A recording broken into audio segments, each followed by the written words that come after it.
Bismillahirrahmanirrahim. Assalamualaikum warahmatullahi wabarakatuh. Alhamdulillahirabbil alamin wassalatu wassalamu ala nabiyina Muhammadin wa ala alihi washabbihi ajmain amma ba'du. Sahabat Aisyahku yang dimuliakan Allah Subhanahu wa taala. Manusia hidup dari rangkaian unsur-unsur tertentu yang menyusun struktur kepribadiannya. Manusia diciptakan Allah dari 3 unsur utama, yaitu roh, akal, dan fisik. Roh adalah jembatan yang menghubungkan manusia dengan Tuhannya. Ia merupakan zat yang tidak terlihat, tetapi nuansa ruh itu terekam dalam jiwa dan hati manusia. Fungsi utama roh adalah merasakan, meyakini, menghendaki, dan memutuskan. Akal, fungsi utamanya adalah memahami dan memilih.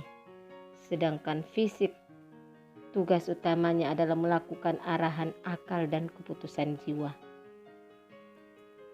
Dari 3 senyawa akal, jiwa, dan fisik yang terdapat pada manusia akan membentuk 2 kecenderungan yang berbeda dalam dirinya yang menentukan arah kehidupannya. Kedua kecenderungan itu merupakan potensi yang dimiliki manusia.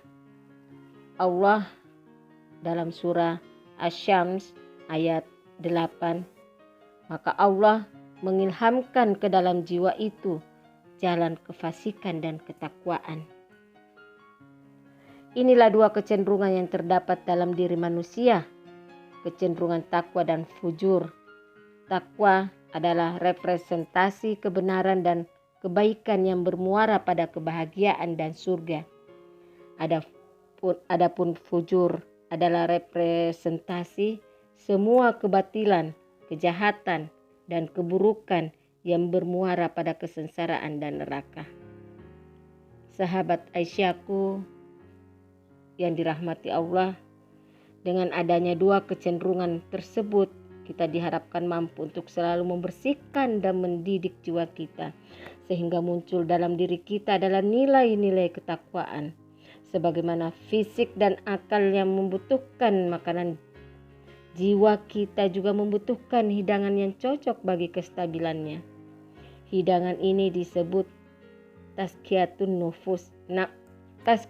nafs.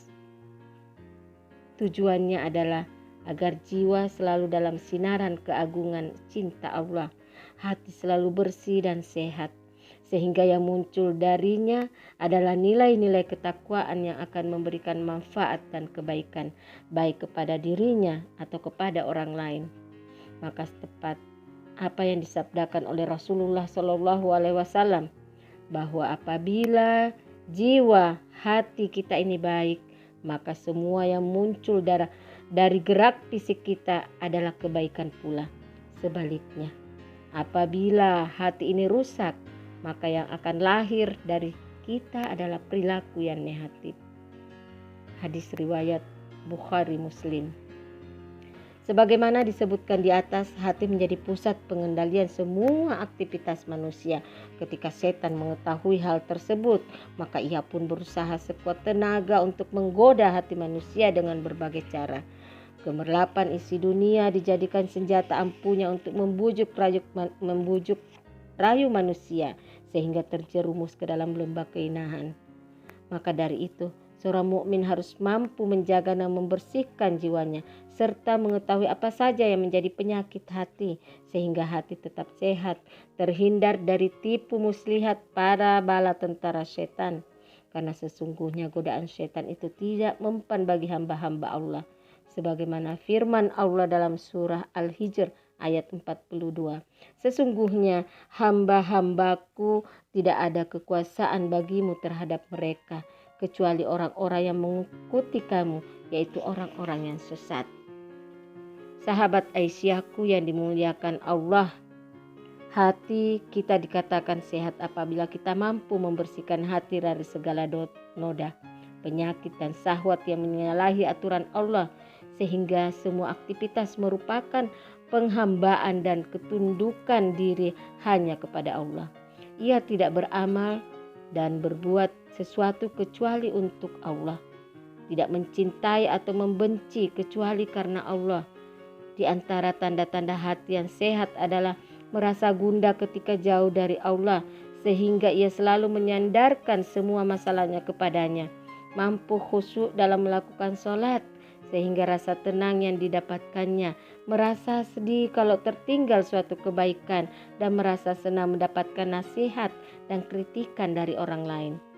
Lalu bagaimana agar hati kita selalu sehat, terjaga segala virus yang merusak?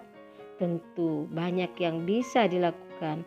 Di antaranya adalah dengan memperbanyak zikir, membaca Al-Quran, berselawat kepada baginda Rasulullah, segera bertobat jika berdosa, memperbanyak ibadah sunnah, dan mencari komunitas yang soleh. Dengan hati yang bersih, seorang mukmin diharapkan mampu mencapai kekuatan spiritual yang optimal, sehingga Allah akan menjadi penolong dan pelindungnya.